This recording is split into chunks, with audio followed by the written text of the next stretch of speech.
puasa sunnah terbagi 3 macam.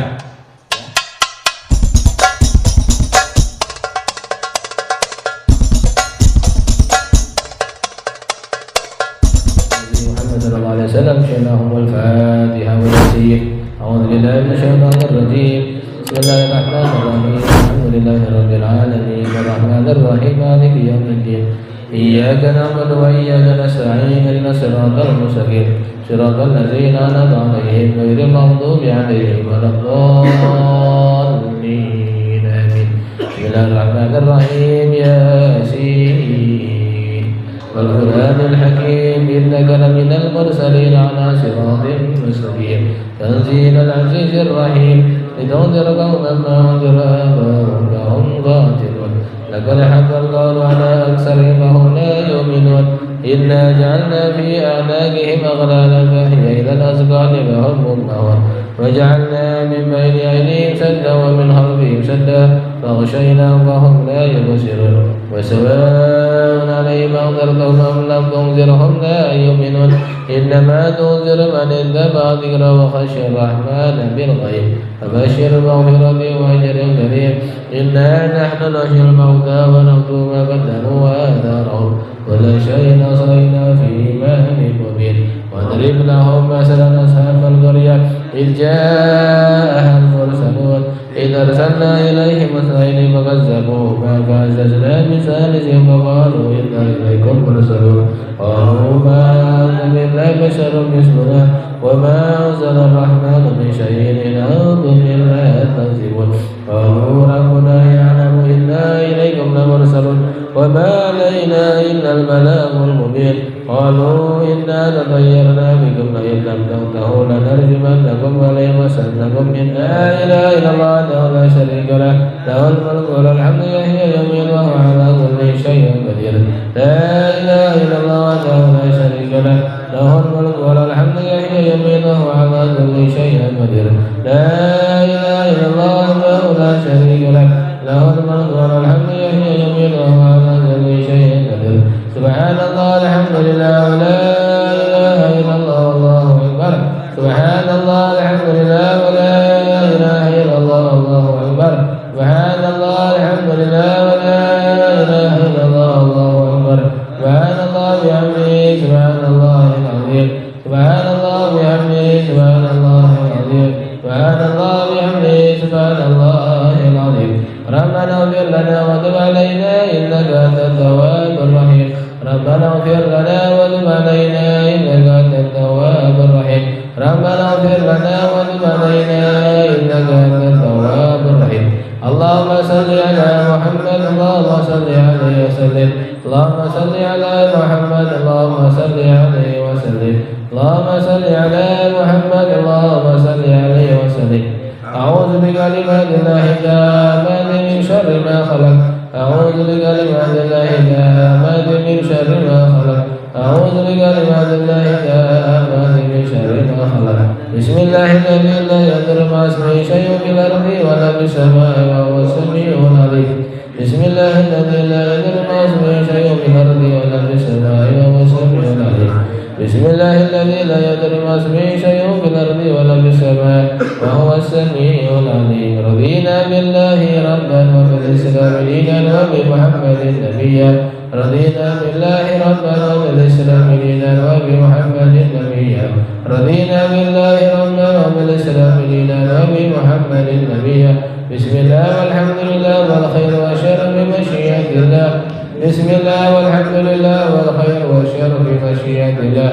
بسم الله والحمد لله والخير والشر بمشيئة الله. آمنا بالله واليوم الآخر تبنا إلى الله بادنا وظاهر. آمنا بالله واليوم الآخر تبنا إلى الله بادنا وظاهر. آمنا بالله واليوم الآخر تبنا إلى الله بادنا. يا ربنا واعف عنا وامح الذي كان منا. يا ربنا واعف عنا وامح الذي كان منا. يا ربنا واعف عنا وامح الذي كان منا. يا ذا الجلال والإكرام منا على دين الإسلام. يا ذا الجلال والإكرام يا ذا الجلال والإكرام منا على دين الإسلام. يا ذا الجلال والإكرام منا على دين الإسلام. يا ذا الجلال والإكرام منا على دين الإسلام يا ذا الجلال والإكرام منا على دين الإسلام يا ذا الجلال والإكرام منا على دين الإسلام يا قوي يا متين بشر الظالمين يا قوي يا متين بشر الظالمين يا قوي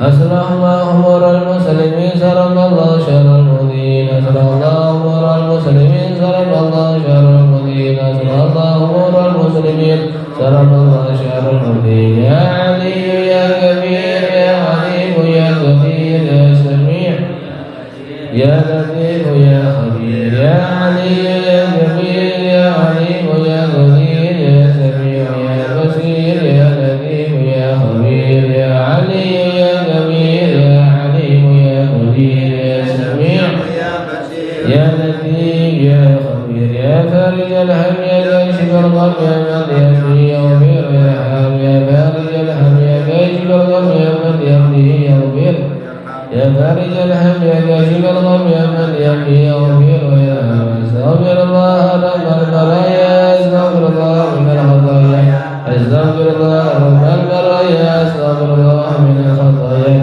استغفر الله رب البرايا استغفر الله من الخطايا استغفر الله رب البرايا استغفر الله من الخطايا لا اله الا الله لا اله الا الله لا اله الا الله لا اله الا الله لا اله الا الله لا اله الا الله لا اله الا الله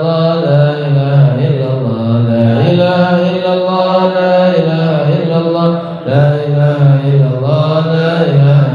الله لا اله الا الله لا اله الا الله لا اله الا الله لا اله الا الله لا اله الا الله لا اله الا الله لا اله الا الله لا اله الا الله لا اله الا الله لا الا الله لا اله الا الله لا اله الا الله لا اله الا الله لا اله الا الله لا اله الا الله لا اله الا الله لا اله الا الله لا اله الا الله لا اله الا الله لا اله الا الله لا اله الا الله لا اله الا الله لا اله الا الله لا اله الا الله لا اله الا الله لا اله الا الله لا اله الا الله لا اله الا الله لا اله. Bismillahirrahmanirrahim. Wassalamualaikum warahmatullahi wabarakatuh. Alhamdulillahi rabbil alamin wassalatu wassalam ala asyrafil anbiya'i wal mursalin sayyidina wa maulana Muhammadin wa ala alihi wa sahbihi ajma'in amma ba'd. Alhamdulillah, puji syukur atas nikmat karunia, anugerah, kesempatan hidup Allah berikan kepada kita sampai saat ini dalam rangka menjalankan perintah Allah, melaksanakan salat maghrib berjamaah sekaligus menimba ilmu agama yang mudah-mudahan menjadi ilmu yang bermanfaat untuk bisa kita amalkan dalam kehidupan sehari-hari, sehingga berharap mudah-mudahan diterima oleh Allah Subhanahu wa ta'ala. Amin ya rabbal alamin.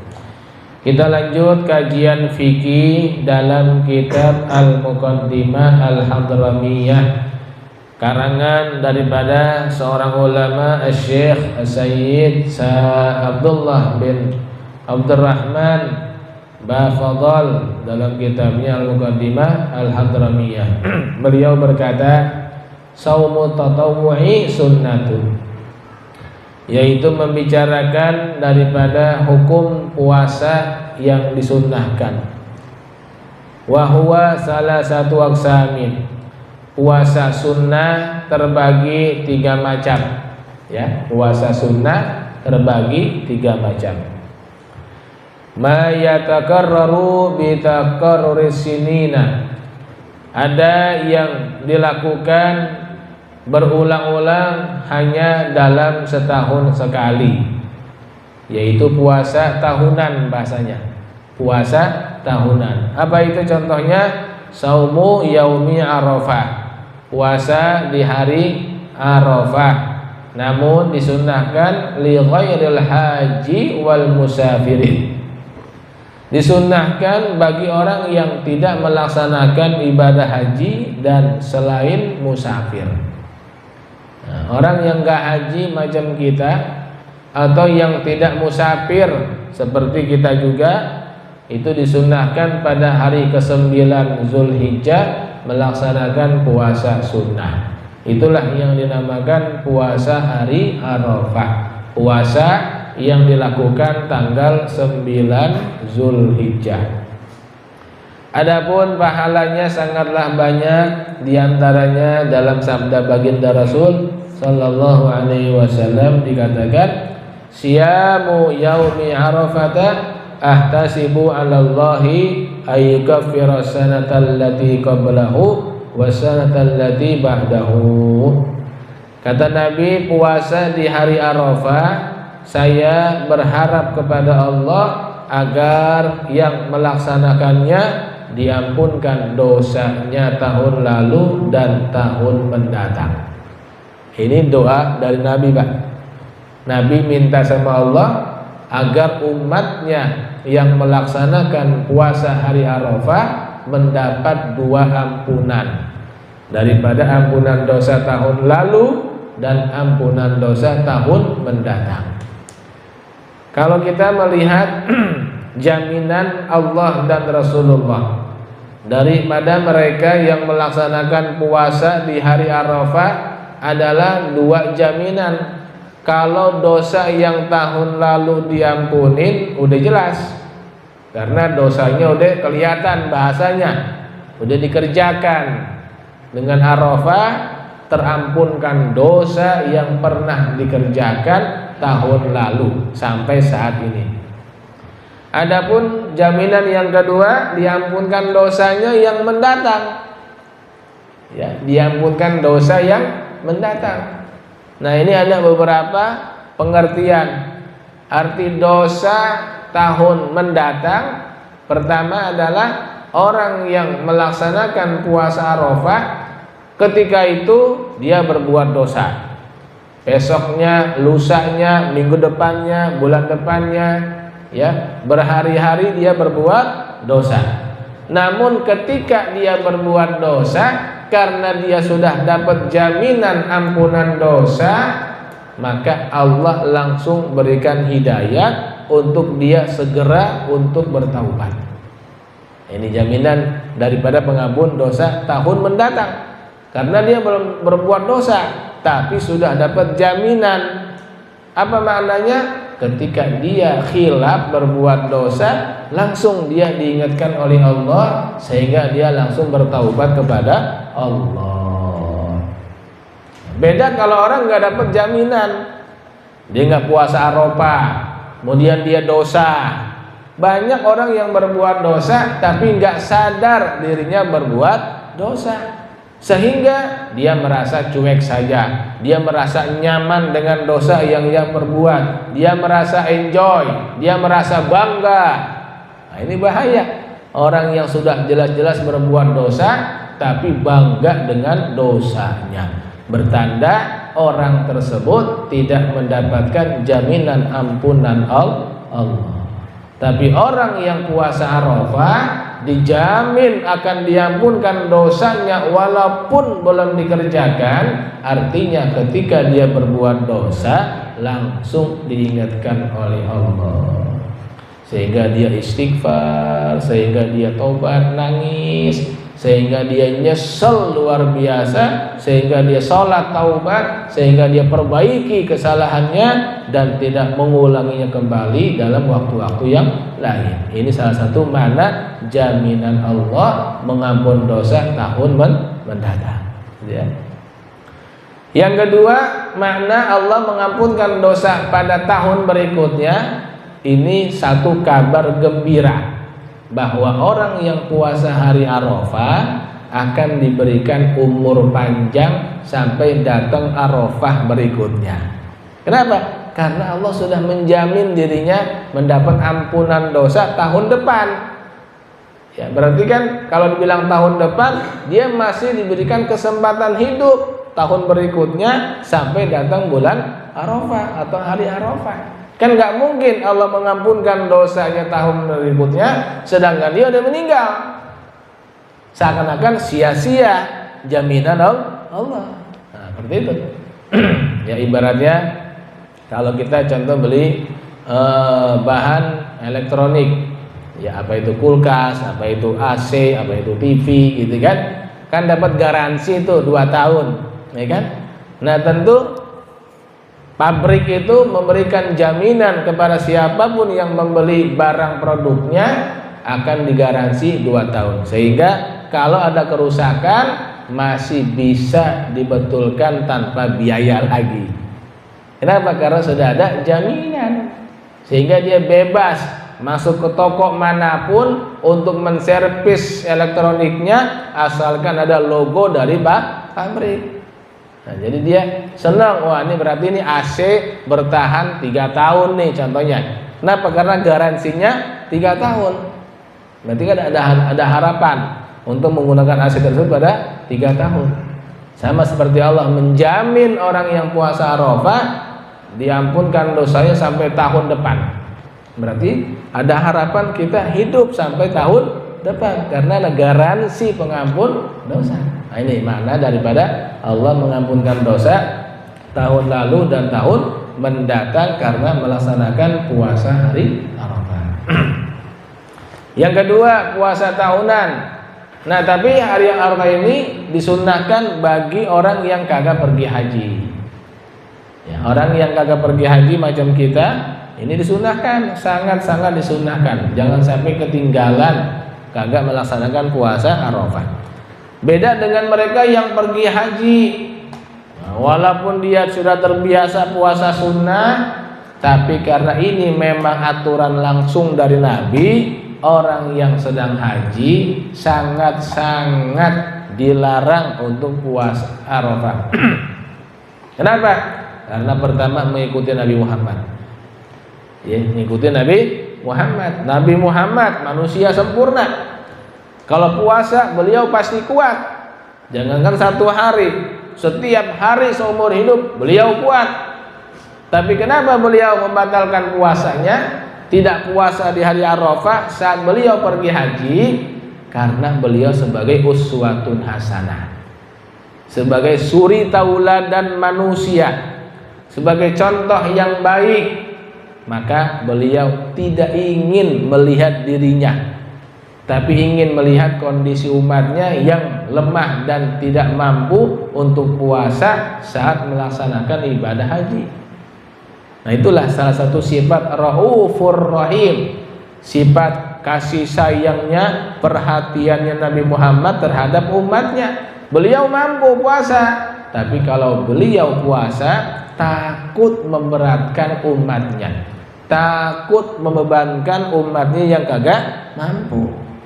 Nah, ini salah satu bentuk kepedulian Nabi Muhammad SAW. Jadi orang yang haji sebaiknya jangan puasa. Bahkan kalau puasa dia haram, dosa. Bayangin kenapa? Karena dia sudah melanggar aturan Nabi Muhammad SAW. Sekali lagi ya, jangan merasa kuat. Banyak nih jemaah haji yang mohon maaf merasa main sombong. Ya Pak Ustadz, jangankan Arafah, ya saya setiap hari sih di Indonesia puasa mulu Pak Ustadz. Sehari puasa, sehari kagak, sehari puasa, sehari kagak. Nah, cuma Arafah doang mah gampang Pak Ustadz. Apalagi ini 1 hari doang mau merasa dirinya terbiasa puasa. Jangan. Lagi-lagi Nabi yang lebih afdal dari kita, Nabi yang lebih kuat dari kita, beliau tetap ngebatalin puasa di hari Arafah untuk tidak membebani umatnya yang sedang melaksanakan ibadah haji. Yang kedua, beliau tahu persis bahwa amalan ritual haji yang dimulai tanggal 9 sampai tanggal 13 Zulhijjah adalah amalan-amalan inti yang membutuhkan tenaga, membutuhkan kesehatan, membutuhkan kekuatan, membutuhkan stamina dan sebagainya. Khawatir kalau dalam keadaan puasa takut lemes, takut sakit, takut gak kuat, takut gak mampu, sehingga tidak menyempurnakan ibadah hajinya. Itulah agama yang merupakan ya ajaran yang sangat membantu penganutnya, yang sangat memahami kondisi umatnya. Nah, jadi tidak ada agama yang selembut Islam, tidak ada agama yang seperhatian seperti Islam. Islam tahu persis gimana umatnya nih, ya. Nah, siapa yang mengatur? Rasulullah Shallallahu Alaihi Wasallam, karena petunjuk Allah Subhanahu Wa Taala.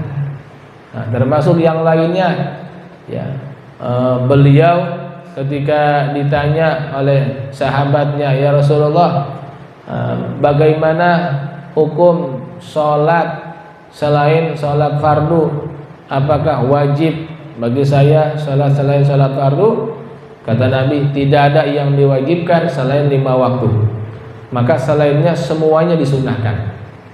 Nabi itu. Bahkan beliau ketika sholat witir di bulan Ramadan atau sholat tarawih di bulan Ramadan itu nggak sampai full sholatnya berjamaah.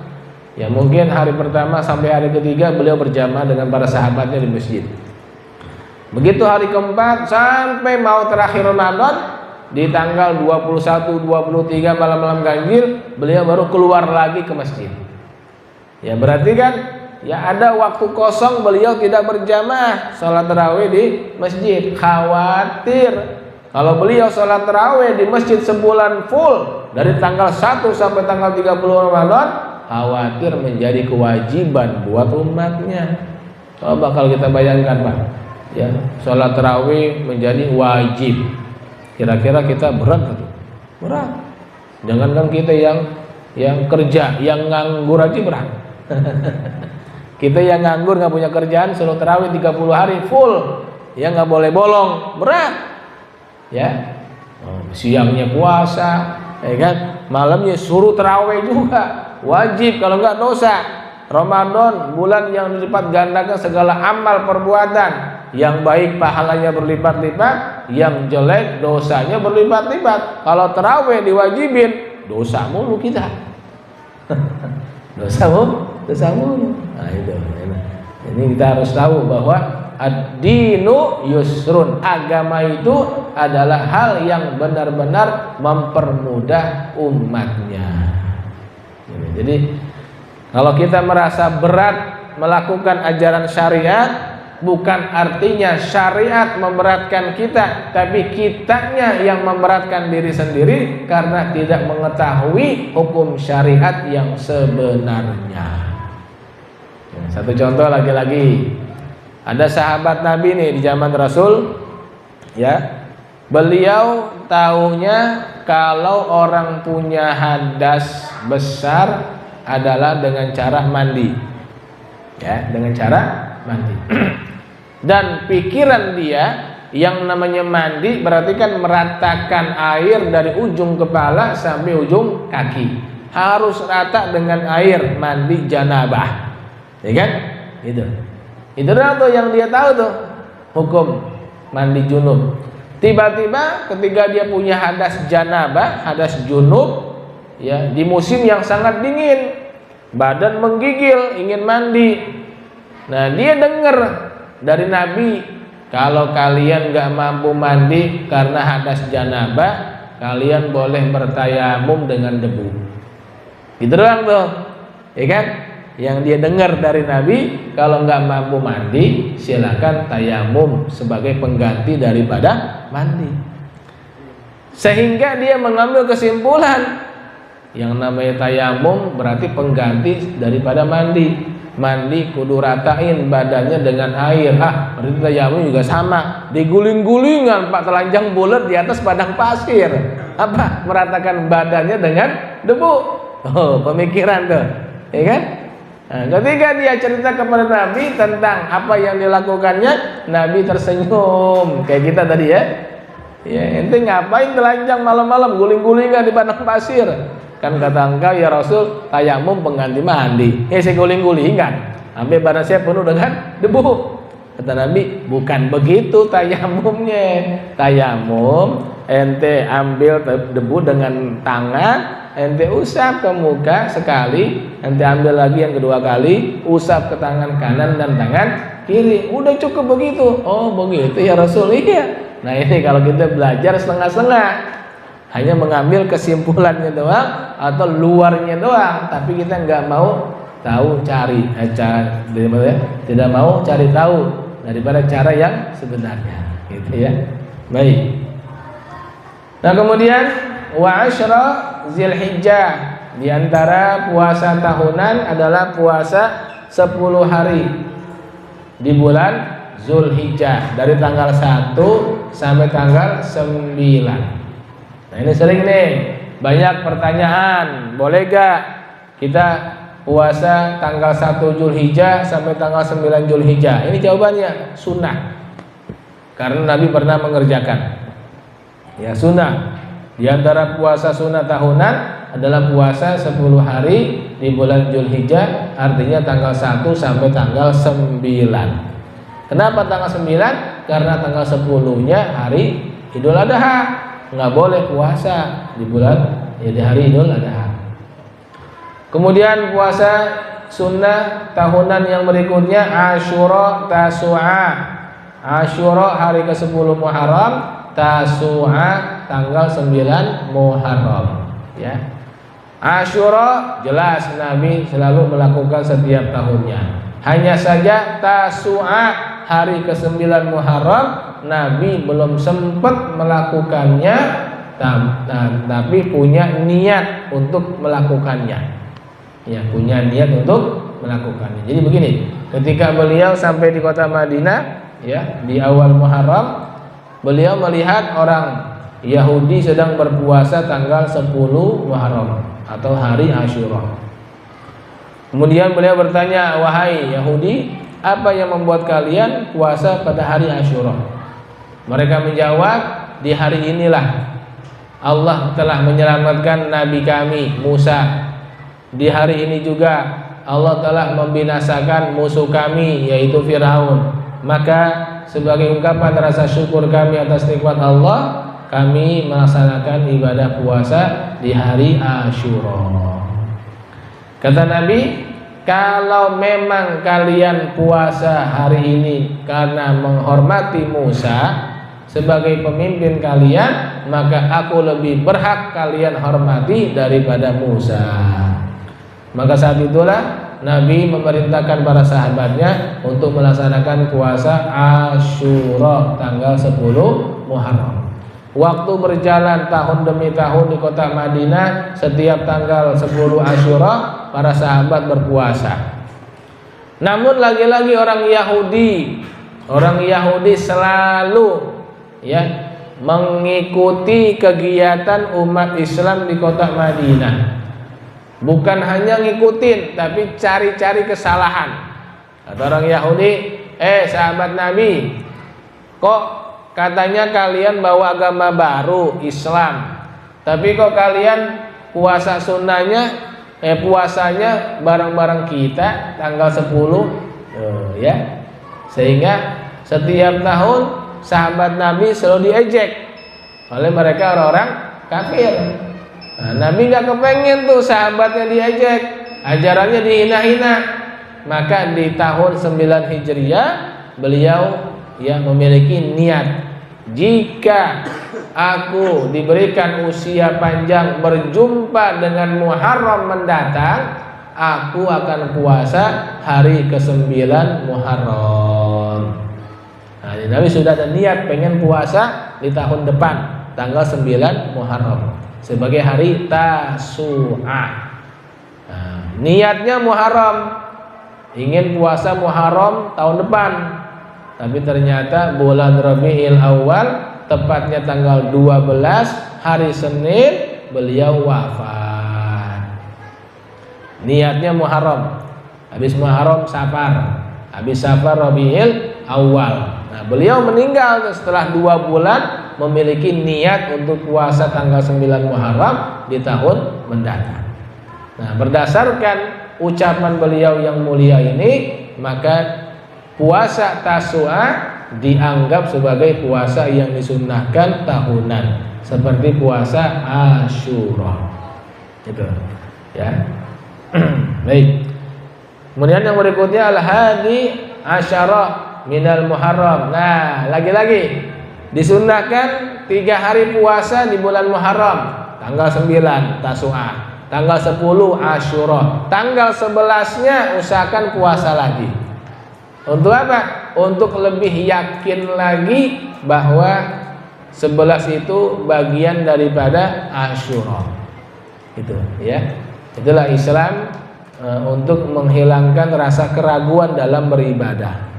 Jadi Islam itu mengajarkan kalau kita melakukan sesuatu jangan ngepas banget. Kalau bisa dilebihin. Ngepasnya tanggal 10, memang puasanya tanggal 10, tapi sebaiknya dilebihin sehari dah, biar yakin. Karena yang tahu persis hari itu 10, hari itu 11 hanya Allah doang. Kita yang buat tanggalan kalender itu semua perkiraan ilmunya, bukan keyakinan. Semua perkiraan. Yang tahu persis ini hari Senin Allah, ini hari Selasa Allah. Semua yang tahu persis adalah Allah. Ya, karena kita yang sekedar sangka-sangka doang, maka biar lebih tepat mendapatkan keutamaan Asyura, dilebihkan puasanya 1 hari tanggal 11. Nah, jadi itu banyak tuh pertanyaan, Pak Ustadz, saya pengen puasa cuma 2 hari Pak Ustadz. Apakah baiknya tanggal 9 dan tanggal 10-nya, atau boleh nggak saya tanggal 10-nya dan tanggal 11-nya? Dua-duanya boleh. 9-10 boleh, 10-11 boleh. Ya, yang kagak boleh kalau ente kagak puasa, nanya doang, puasa kagak. Ya kan? Itu. Baik, lanjut. Wasitun min Syawal. Nah, yang terakhir puasa sunnah tahunan adalah 6 hari di bulan Syawal. Ini puasa sunnah tahunan 6 hari. Namun wasunnah tawaliha wattisaluha bil Id. Sunnah langsung nyambung dengan hari lebaran. Hari lebaran tanggal 1 Syawal, tanggal 2-nya langsung puasa lagi, ya. Sampai tanggal berapa tuh?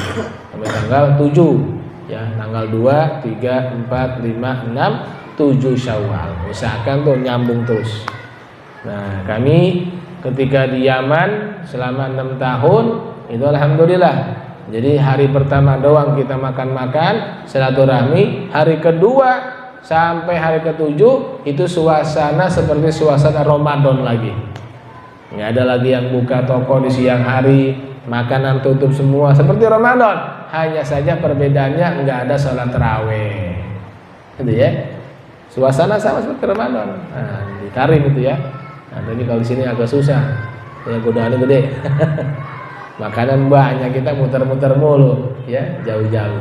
Nah, itulah sedikit daripada kesimpulan puasa sunnah tahunan. Sekali lagi mudah-mudahan kita harus memiliki niat. Walaupun ini setahun sekali, tapi kita punya niat. Jika Allah panjangkan umur saya akan puasa Arafah, saya akan puasa Tasu'ah, saya akan puasa Asyura, saya akan puasa 6 hari bulan Syawal. Seperti apa? Seperti yang dilakukan oleh Nabi. Nabi sebelum meninggal niat pengen puasa Tasu'ah. Nah, dengan niat itulah Allah sudah mencatat amal seseorang walaupun belum sempat mengerjakannya. Itulah daripada amal soleh yang sebaiknya selalu kita niatkan dalam rangka menggapai ridho Allah Subhanahu wa taala. Tilkan niyyah. Al-Fatihah. Bismillahirrahmanirrahim. Alhamdulillahirabbil alamin arrahmanir rahim maliki yaumiddin. Iyyaka na'budu wa iyyaka nasta'in. Shiratal mustaqim.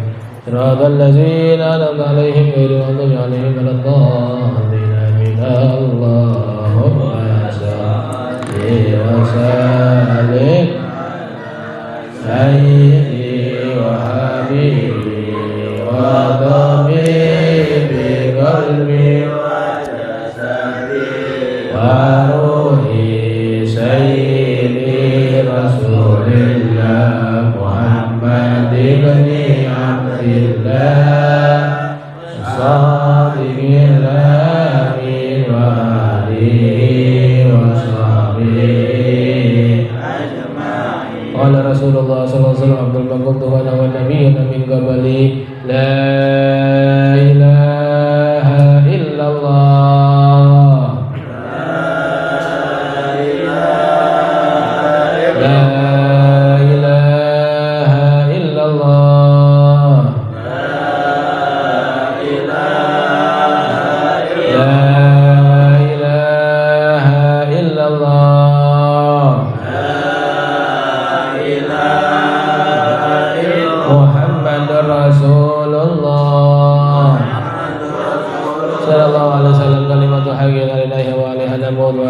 إن شاء الله تعالى من الآمنين. اللهم صل وسلم وبارك على سيدنا محمد وعلى سيدنا محمد. اللهم اجعل جمعنا هذا جمعا مرحوما وتفرقا معصوما ولا تجعل فينا ولا منا ولا معنا شيئا ولا محروما. اللهم اهدنا من عندك وافض علينا من فضلك وانشر علينا من رحمتك وانزل علينا من بركاتك والبس لباس عفوك وعافيتك. اللهم اهدنا بهداك واجعلنا ممن يساري في رضاك ولا تولنا وليا سواك ولا تجعلنا ممن خالف امرك وعصاك. حسبنا الله ونعم الوكيل لا حول ولا قوه الا بالله العلي العظيم. صلى الله على سيدنا محمد وعلى اله وصحبه وسلم والحمد لله رب العالمين. الحمد لله الحمد لله الحمد لله الحمد لله الحمد لله حمدا يوافي نعمه ويكافي مزيدا. والحمد لله رب يا رسول الله سلام عليك يا رفيع الشان ترجي يا رسول الله سلام عليك يا رفيع الشان وترجي يا رسول الله سلام يا رفيع الشان اللهم صل وسلم وبارك عليه. Terima kasih, kurang lebihnya mohon maaf. Assalamualaikum warahmatullahi wabarakatuh.